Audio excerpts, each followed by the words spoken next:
जनाब गुलाम सरवर खान साहब। हमारे कायद ने चोरों को चोर कहा तो उन्होंने गिला किया, सारी दुनिया में हमें चोर मशहूर कर दिया। चोर को चोर ना कहें तो क्या कहें, दो नंबर को दो नंबर ना कहें तो क्या कहें, आप प्लीज जेली जो को सवाल जेली पूछा ना उस पे आ कहें तो जाए। क्या कहें। जो तो अगर हमने जो कुछ कहा हमने सच कहा। ये इस तरह लहजा हमने नहीं सच अपनाएं। कहा। जो भी जो सवाल है उस पर आ तक जाए। जो इनका सवाल इस किया है उसका कंसर्न का जवाब दें जी। ताल्लुक है, जहां तक इनके इस कंसर्न का ताल्लुक, बिल्कुल ये जेन्युइन कंसर्न है। एटीआर की फ्लाइट पे अगर एसओपी को फॉलो नहीं किया गया, अगर जहाज के टाइमिंग्स को फॉलो नहीं किया गया, अगर फ्लाइट्स डिले हुई, ये जितना भी कंसर्न है ये जेन्युइन कंसर्न है। इंशाअल्लाह ताला ऐसे एड्रेस करने की कोशिश बिल्कुल, की मैं खुद जाएगी। आया उस फ्लाइट पे 1 बजे का टाइम था और 7 बजे रवाना हुई है। पे खुदा की लानत, एक बार नहीं 1000 बार लानत, लाखों लानत, करोड़ों लानत। जनाब चेयरमैन, लाइसेंसेस के बारे में, आपको रेन्यूल दे के रहा हूं मैं, बारे में इनको बात खत्म की करके गई। आपको देता हूं जी। वाकई लाइसेंसेस रिन्यू होते थे, सालाना रिन्यूल होते थे, कुछ लेके होते थे, वो हमने खत्म कर दिया। कुछ लेके करते थे आप, रेन्यूल भी लेके करते थे, बढ़ती भी कुछ लेके करते थे, पास भी कुछ लेके करते थे। हमने तो अपनी एविएशन पॉलिसी तब्दील की कि अब रेन्यूल 5 सालों बाद होगी, आपकी तरह नहीं कि हर साल टक्केमारी करना। सबसे तो पहले ये मैं कहना चाहता हूँ कि जो यूरोपियन एविएशन सिक्योरिटी एजेंसी है, सेफ्टी एजेंसी है, ये ओवरऑल दुनिया भर में जहाज़ों की सेफ्टी, पैसेंजर्स की सेफ्टी उसे इंश्योर करती है, सर्विलेंस रखती है और साल ब साल अपनी ऑब्जर्वेशंस देती रहती है। और अगर सीरियस कंसर्न होते हैं तो फॉर द टाइम बीइंग कुछ अरसे के लिए जो एयरलाइंस उन प्रोसीजर्स को फॉलो नहीं करती, उन्हें उनके ऑपरेशन सस्पेंड भी कर दिए जाते हैं। तो ये सस्पेंशन जो 1 जुलाई से हुई है, ये पहली बार नहीं हुई। एक तो मैं ये वाजे कर देना चाहता हूँ, और थोड़ा बैकग्राउंड में इसलिए कि कभी ह्यूमन सेफ्टी पे तवज्जो ही नहीं दी गई।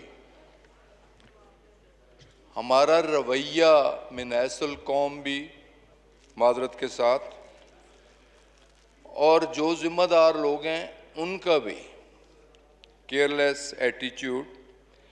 और ये ऑपरेशंस, ये ऑब्जर्वेशंस इस यूरोपियन एविएशन एजेंसी की तरफ से इससे पहले भी ऑपरेशन सस्पेंड हुए हैं। और मैं बताना चाहता हूं कि 2007-8 में भी जब हमारे पास B747 जंबू जेट थे और A310 जब हमारी एयरबस फ्लाई करती थी यूरोप के लिए, तो वो सेफ्टी मेजर्स ना अपनाने पे उस वक्त भी ऑपरेशन सस्पेंड हुए थे। तो ये सब कुछ पहली बार नहीं हुआ। और फिर सिस्टम की कंटिन्यूएशन, अगर मैं बात पीछे की करूं तो हमारे दोस्त सीखपा हो जाते हैं। ये सिलसिला शुरू ही 2008 से ऑनवर्ड हुआ। 2008 में किसकी हुकूमत थी, कौन लोग थे, 2013 में किसकी हुकूमत थी, कौन लोग थे। लास्ट उनकी ऑब्जर्वेशन 2019 में आई। जो उनकी ऑब्जर्वेशंस थी 6 पॉइंट ऑब्जर्वेशन थी। 5 उनके कंसर्न हमने एड्रेस कर दिए थे, एक कंसर्न उनका बाकी था जो अंडर कंसिडरेशन था और नियर कंप्लीशन था। लेकिन अनफॉर्चुनेटली 22 मई का जहाज़ का वाकया हो गया, एक एयर क्रैश हो गया, और उस एयर क्रैश में 100 जानें भी गईं। और इंक्वायरी इन्वेस्टिगेशन बोर्ड में जो गो के वो इंटरम रिपोर्ट थी, लेकिन ह्यूमन एरर सामने आया, पायलट एरर सामने आया। और फिर उसके साथ ही साथ जो रिपोर्ट मैंने असेंबली में पेश की, उसके साथ ही साथ एक अहम इशू वो भी ज़ेरे बहस आया और काफ़ी हाईलाइट हुआ। और वो इशू था जो कि सुप्रीम कोर्ट ऑफ पाकिस्तान की हदायत पर, सुओ मोटो एक्शन पर पीआईए की इंतज़ामिया ने पीआईए के एम्प्लॉइज़ के क्रीडेंशियल्स स्क्रूटनी करने शुरू किए, स्क्रीनिंग करनी शुरू की, छांट-बीन करनी शुरू की। तो छांट-बीन के नतीजे में 658 ऐसे लोग जिनकी डिग्रियां जेली थीं, उनमें 17 पायलट भी थे, उनमें 96 इंजीनियर्स भी थे। एक ऐसा इंजीनियर भी था जिसकी एफएससी की डिग्री भी जेली थी और उसकी बीएससी की डिग्री भी जेली थी, वो सिर्फ मैट्रिक पास था। उसे भी पैसे लेके डिग्री दे दी गई और फिर सिफारिश के साथ नौकरी दे दी गई। और ये देखने की बात, ये सब कुछ हुआ किस दौर में। और माजरत के साथ जब मैं हकायक पर पर्दा उठाता हूँ तो हमारे दोस्त सीख पा हो जाते हैं। ये सिलसिला 2008 से लेकर 2018 तक हुआ। 658 कॉकपिट क्रू, केबिन क्रू। मेरी बहनें आराम से सुन लें, फिर अगर किसी ने जवाब देना हो तो ज़रूर जवाब दें। तो 658 लोगों की डिग्रियां जेली निकली। फिर इस पे अलर्ट हुआ, पायलट्स की डिग्रियां चेक करनी शुरू हुई, पायलट्स की क्रीडेंशियल चेक करने शुरू किए, उन पे इंक्वायरियां शुरू हुई। तो पता चला कि 28 पायलट ऐसे हैं कि जिनकी डिग्रियां जेली। उनके खिलाफ कानून के मुताबिक प्रोसीडिंग शुरू की। मजीद 19 फरवरी में एक इंक्वायरी बोर्ड तश्कील दिया। इंक्वायरी बोर्ड में वो तादाद बढ़नी शुरू हो गई। तो जनाब, ये सारा एक बैकग्राउंड था जो कि एक सफाई का अमल। हमारी गवर्नमेंट एक रिफॉर्म की गवर्नमेंट है, बेहतरी की गवर्नमेंट है। अदारों को ठीक करना हमारा मैंडेट है और पिछली गंदगी की सफाई भी हमारा मैंडेट है कि अदारों को ठीक करना।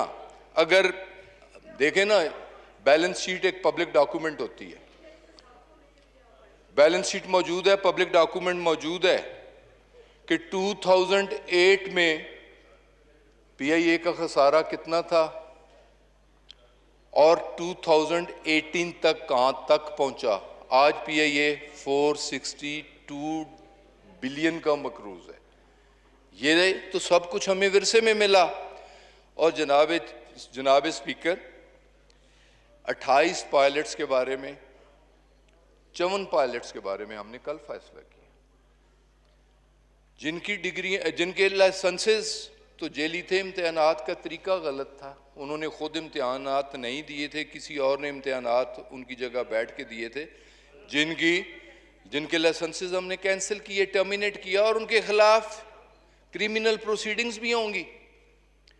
और सिर्फ ये नहीं किया, 26 ऐसे पायलट जिनके पास कमर्शियल पायलट लाइसेंस तो थे, एयर ट्रांसपोर्ट पायलट लाइसेंस के लिए उन्होंने एग्जाम दिया, वो एग्जाम भी गलत तरीके से दिया। 26 पायलट, उन्हें भी ग्राउंड किया, उनके खिलाफ भी डिसिप्लिनरी एक्शन हमने शुरू कर दिया। और उसके अलावा 34 पायलट्स की मजीद सस्पेंशन की। और ये बताना मकसूद है कि ये सब का सब 2010 से लेके 2018 तक हुआ। और अफसोस होता है, अदारों को इस बेदर्दी के साथ तबाह बर्बाद किया गया। हमने एडमिट किया, on the floor of the house admit किया कि ये गंदगी है। हमारे हर अदारे को पोलिटिसाइज किया गया, हर अदारे में झूठे पे खुदा की लानत और बदकिरदार पे भी खुदा की लानत और बददियानत पे भी खुदा की लानत।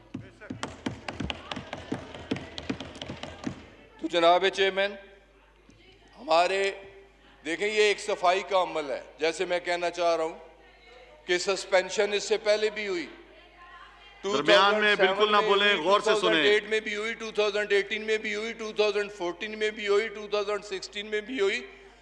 ये एक कंटिन्यूस प्रोसेस था, ऑन गोइंग प्रोसेस था। हम अंडर सर्विलेंस थे, अंडर ऑब्जर्वेशन थे। मिसहैप होने के बाद, इस रिपोर्ट आने के बाद ये एक्शन हमारे खिलाफ जरूर हुआ।